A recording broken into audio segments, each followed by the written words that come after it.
Hello അങ്ങനെ ദേ ഇത് Bangalore day 2 ആണ്. അപ്പോൾ രാവിലെ ഞങ്ങൾ റെഡിയായിട്ട് ഞങ്ങൾക്ക് കുറച്ച് ദൂരെയോട്ടുള്ള സ്ഥലങ്ങളിലാണ് പോകാനുള്ളത്. അപ്പോൾ രാവിലെ റെഡിയായി ബ്രേക്ക്ഫാസ്റ്റ് ഒക്കെ കഴിച്ചാലല്ലേ പോകാൻ പറ്റുള്ളൂ. ഇതാണ് നമ്മൾ ഇന്നലെ വാങ്ങിയ ഫോൺ കവർ. അത് നമുക്ക് ഈ മിറർ സെൽഫിയും വീഡിയോസൊക്കെ എടുക്കാൻ അടിപൊളിയാട്ടോ, നല്ലതാണ്. പക്ഷേ വലിയ പ്രൊട്ടക്ഷനൊന്നും ഫോണിന് കിട്ടത്തില്ല, അത് വേറെ കാര്യം. ഇതാണ് നമ്മൾ താമസിച്ചിരുന്ന ഹോട്ടലിൻ്റെ, നമ്മൾ താമസിച്ച ആ ഫ്ലോറിലുള്ള വിഷ്വൽസ് കേട്ടോ. എനിക്ക് പോയപ്പോൾ തന്നെ റൂമിൻ്റെ ഒരു ഇതൊക്കെ എടുക്കണം എന്നുണ്ടായിരുന്നു, പക്ഷേ ഞാൻ പോയ ക്ഷീണത്തിൽ എങ്ങാണ്ട് ഞാനത് മറന്നുപോയി. അത് മാത്രം ഇല്ല എൻ്റെ കയ്യിൽ. അപ്പം നമുക്ക് ഇവിടെ, അതായത് നമ്മളിപ്പോൾ രാവിലെ ഒരു 9 മണിക്ക് ചെക്ക് ഇൻ ചെയ്താൽ പിറ്റേ ദിവസം 9 മണി വരെയാണല്ലോ ടൈം തരുന്നത്. അതിന് നമ്മുടെ ഇന്ന് ചാർജ് ചെയ്തത് 1500 ആണ്. അപ്പോൾ ഞാൻ കയറിയ സമയത്ത് അവരുടെ അടുത്ത് ചോദിച്ചു, നമുക്ക് വൈകുന്നേരമാണ് ബസ്, അപ്പോൾ അതുവരെ നിങ്ങൾക്ക് എന്തെങ്കിലും അഡ്ജസ്റ്റ് ചെയ്ത് തരാൻ പറ്റുമെന്ന് വെച്ചാൽ അയാളില്ല എന്ന് പറഞ്ഞു. എന്നിട്ട് ഞങ്ങൾ എക്സ്ട്രാ ഒരു 500 രൂപ അവിടെ പേയ്മെൻറ്റ് കൊടുത്തിരുന്നു. നമ്മൾ തിരിച്ചിറങ്ങുന്ന സമയത്ത് അവരത് തിരിച്ചു തരുമെന്നാണ് പറഞ്ഞത്.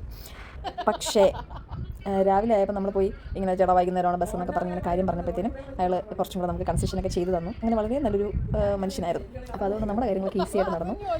ഇതാണ് നമ്മൾ താമസിച്ച റൂമിലെ ബെഡും ടിവിയും ആ ഏരിയ. ബാക്കി സ്ഥലങ്ങളൊന്നും എനിക്ക് വീഡിയോയിൽ കിട്ടിയില്ല. അങ്ങനെ നമ്മൾ രാവിലത്തെ പരിപാടിയൊക്കെ കഴിഞ്ഞതിന് ശേഷം എന്തെങ്കിലും കഴിച്ചിട്ട് ഇറങ്ങാമെന്ന് വിചാരിച്ചു. ഇനി പോകുന്ന വഴിക്ക് നമുക്ക് കിട്ടുമോ ഇല്ലെന്നൊന്നും അറിയില്ലല്ലോ. അപ്പോൾ അതേ കണ്ടോ, ഇവിടെയൊക്കെ രാത്രി ഭയങ്കര തിരക്കുള്ള സ്ഥലങ്ങളാണ്, പക്ഷേ രാവിലെ നല്ല ഇങ്ങനെ വിശാലമായിട്ട് കിട്ടും. അപ്പോൾ നമ്മൾ തലേ ദിവസം ബ്രേക്ക്ഫാസ്റ്റ് കഴിച്ച സ്ഥലത്ത് തന്നെയാണ് ഇന്നും പോയത്, ഹോട്ടൽ അമൃതം.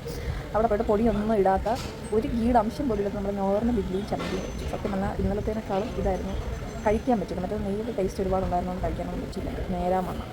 അപ്പോൾ ഇത് നമ്മൾ നന്നായിട്ട് ആസ്വദിച്ച് കഴിച്ചു. അതൊക്കെ കഴിഞ്ഞിട്ട് നമ്മൾ പതുക്കെ അവിടെ നിന്ന് ഇറങ്ങി. നമ്മുടെ ഡെസ്റ്റിനേഷൻ കൊമേഴ്ഷ്യൽ സ്ട്രീറ്റ് ആണ്. നമ്മളിത് ഇറങ്ങി ഈ ഹോട്ടലിൻ്റെ ഫ്രണ്ടിൽ വരില്ല, വരുന്ന സ്ഥലത്തോട് നമ്മൾ പോകണം.